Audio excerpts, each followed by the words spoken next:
Vamos a ver ahora lo que es los métodos de cálculo para modelizar tráfico aéreo. Bueno, la sistemática va a ser muy parecida a lo que hemos visto hasta ahora para tráfico ferroviario. ¿De acuerdo? Un par de transparencias respecto a las fuentes de ruido que vamos a encontrar.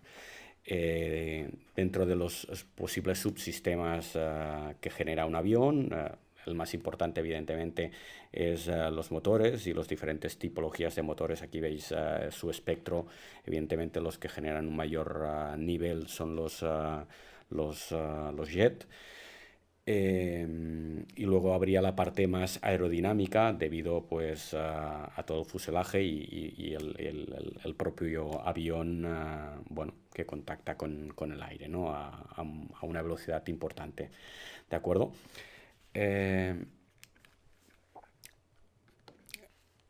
Es importante también ver que en los, digamos que cuando es más conflictivo el paso de aviones es justamente cerca de aeropuertos donde hay viviendas, y aquí básicamente lo que nos vamos a encontrar son los movimientos de despegue y los movimientos de aterrizaje.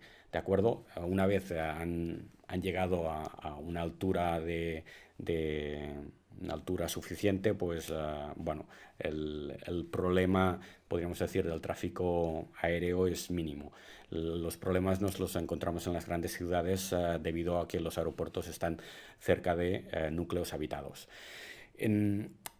En estos movimientos de aterrizaje y despegue, sobre todo en aterrizaje, es muy importante también el ruido que genera aerodinámico de los alerones, los flaps, que generan muchas turbulencias bueno, alrededor de estos alerones y generando un ruido comparable al que generan los propios motores. Para valorar el ruido que generan los aviones, bueno, hay diferentes indicadores y de hecho, bueno, ahora vamos a ver varios. Si habéis, como habéis desarrollado también el tema 2 para evaluar infraestructuras, veréis que a nivel de normativas siempre se establece como indicador los niveles equivalentes. En Cataluña, España, la mayor parte de países europeos, hay algunos países que incorporan o que tienen en cuenta otros indicadores como es el nivel efectivo de ruido percibido. Digamos que este indicador sería bastante más preciso porque incorpora unas características que genera el propio avión, que los niveles solamente niveles energéticos quedan un poco escasos respecto a asociar el nivel o el paso de avión con molestia, ¿no? Entonces, estos indicadores, el PNL y el EPNL, nivel de ruido percibido y el nivel efectivo de ruido percibido, tienen en cuenta dos cosas. Tienen en cuenta la frecuencia, ¿de acuerdo? Trabajan en tercios de octava entre 50 y 10.000, porque nos encontramos componentes tonales puras debido a básicamente todo el tema de los motores que tienen unas aspas o unas hélices que giran a una cierta velocidad. Todo esto genera frecuencias tonales. Y después también respecto podríamos decir, el tiempo de exposición que dura este evento. No es un nivel continuo en el tiempo, hay un máximo, ¿de acuerdo? Esto genera un plus de molestia, ¿de acuerdo? De todas maneras, para lo que vamos a ver ahora, que es cómo tener en cuenta, cómo modelizar y hacer cálculos de previsión de niveles debido a infraestructuras aéreas, lo que vamos a utilizar son niveles de presión instantáneo máximo y niveles SEL, que serían los niveles referenciados a un segundo, niveles de energía medios referenciados siempre a un segundo. El modelo de cálculo que vamos a ver, también un poco así de manera resumida, es el que se recomienda también a nivel europeo para elaborar los mapas estratégicos de ruido, que es el documento ECAC, documento número 29. ¿De acuerdo? Es un documento elaborado por la aviación civil, la Asociación de Aviación Civil Europea, ¿de acuerdo? Con lo cual es un documento como bastante consensuado. ¿Qué tiene en cuenta, perdón, qué tiene en cuenta este documento a la hora de realizar estos cálculos? Bueno, como ya os podéis imaginar, como cualquier modelo de cálculo, tiene que caracterizar desde el punto de vista de emisión la circulación de los aviones por el aeropuerto. A partir de aquí también aplica una serie de factores de corrección debido a la propagación del sonido que llega a un determinado receptor. Este receptor puede ser puntual, localizar una casa y buscar el nivel en esa casa, o distribuir los niveles, situar muchos puntos receptores, calcular el nivel de cada punto receptor, y es donde nosotros encontramos los mapas de ruido que generan las infraestructuras aéreas, o lo que es, dicho de otro modo, la huella, ¿no? Que sería la isófona, con el mismo valor en decibelios alrededor de esta infraestructura que veremos en las últimas transparencias. Bueno, vamos al grano. ¿Qué necesitamos? Necesitamos qué tipos de aviones van a circular por este aeropuerto. De cada avión necesitaríamos los niveles de emisión. Esto es sencillo porque dentro de la homologación para que circulen los aviones por el espacio hay una certificación acústica, es decir, que todos los aviones en principio se miden y tenemos datos, hay unas bases de datos de los niveles de emisión.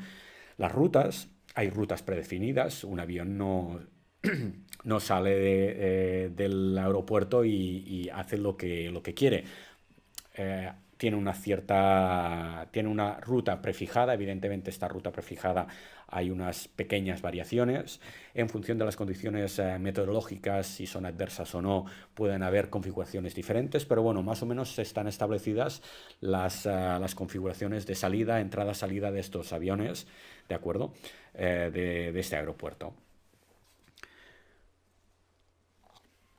También tendríamos en cuenta los movimientos, cuántos aviones van a circular de cada tipología en las diferentes franjas horarias, porque al final lo que vamos a encontrar es un nivel medio diurno, un nivel medio en horario tarde y un nivel medio en horario noche, si este aeropuerto está abierto parcialmente por la noche o totalmente, ¿de acuerdo? Si funciona.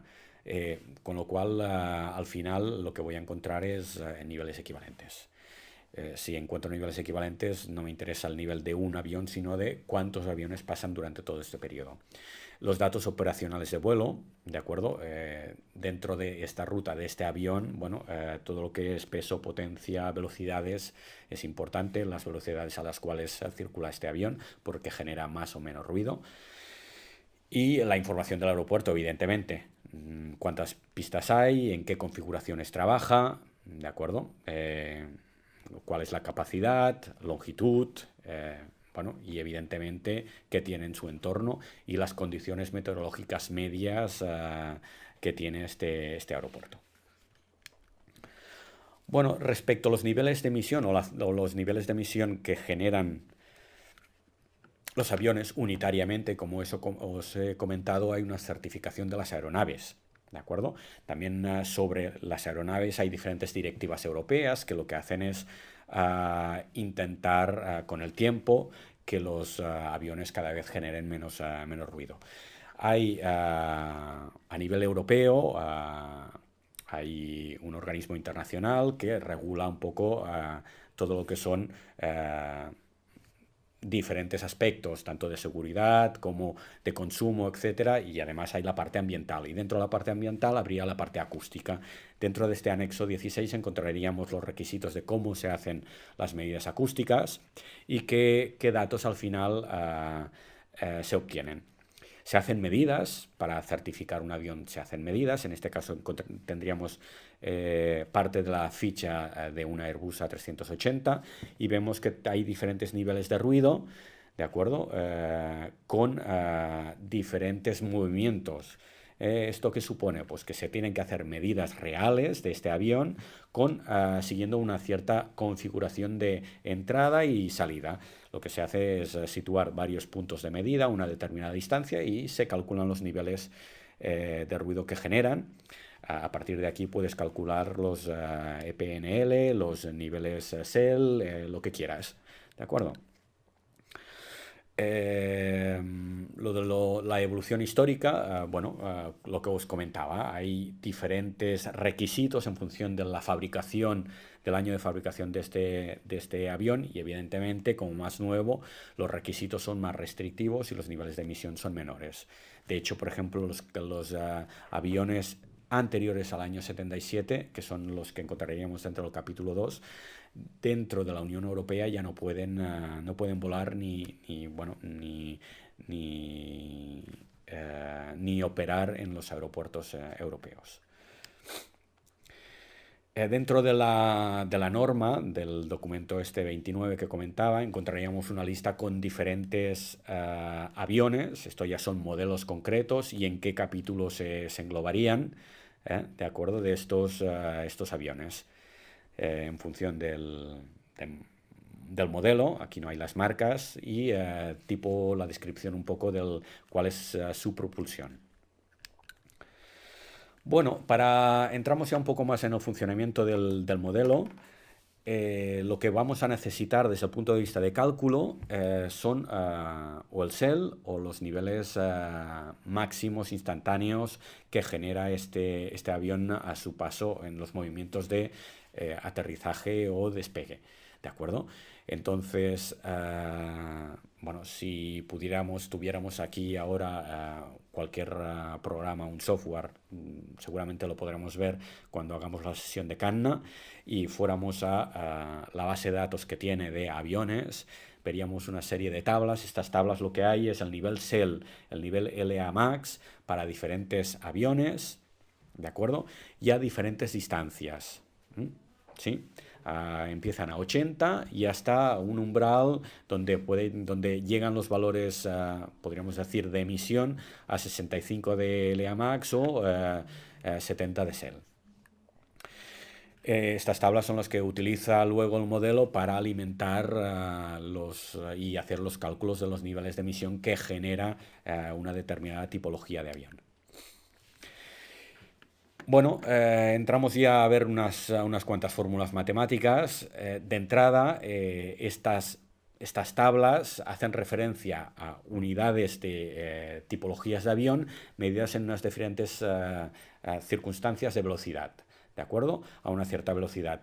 Por lo tanto, esta velocidad habrá en algún sitio alguna variable que nos haga una corrección en función de si esta velocidad es mayor o menor. Claro, por eso necesitamos lo que es la información operacional de lo que serían los aviones en este aeropuerto. ¿De acuerdo? Bueno, aquí tendríamos ya el cálculo del SEL en un determinado punto. Sería función del SEL que encontramos a una determinada distancia. Ahora veremos esta distancia cuál es. Sería la distancia más corta de un determinado segmento, porque también lo que se hace es fraccionar la trayectoria en líneas rectilíneas y cada sección, podríamos decir, se segmenta. ¿De acuerdo? Entonces, de cada segmento se calcula la distancia al receptor que nosotros queremos calcular el nivel de emisión, ¿vale? Y aquí calculamos el SEL. A partir de aquí aplicamos una serie de correcciones. Esta serie de correcciones bueno, son función de una corrección debido a condiciones de propagación y no está aquí desarrollado, la norma lo desarrolla mucho más, pero bueno, no tenía demasiado sentido empezar a poner muchas fórmulas aquí, pero es saber esto, ¿no? Que hay una corrección por temas de condiciones, sobre todo de viento, ¿no? En función del viento, la propagación de ruido que se va a generar a una cierta dirección va a ser mayor o menor, ¿de acuerdo?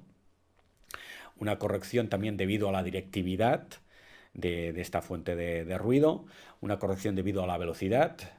Como os he dicho, los niveles de la tabla están referidos a una cierta velocidad. Para motores tipo jet es 160 knots.